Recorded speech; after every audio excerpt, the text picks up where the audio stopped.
நீங்க எங்கே இருங்க, உள்ள ஒரு மீட்டிங் இருக்கு, முடிச்சுட்டு வந்துடுறேன். Okay sir.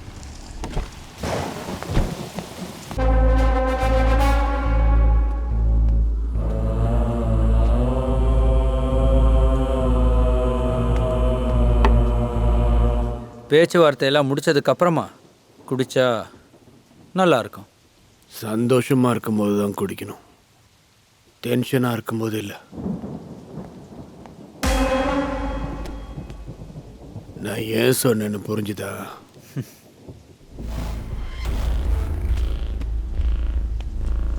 என்னது? மார்க்கெட் வேல்யூவை விட அதிகமாகவே இருக்கு. உங்களுக்கு எத்தனை வாட்டி சொல்றது என் ப்ராப்பர்ட்டியை நான் விற்க மாட்டேன்னு? நான் என்ன உன்னை தானமா பண்ண சொன்னேன்? அதான் பணம் கொடுக்குறேன்ல. உங்க பணத்தை நீங்களே வச்சுக்கோங்க. இது என்னோட ப்ராப்பர்ட்டி, இதை நான் யாருக்கும் விற்க மாட்டேன். என்னது?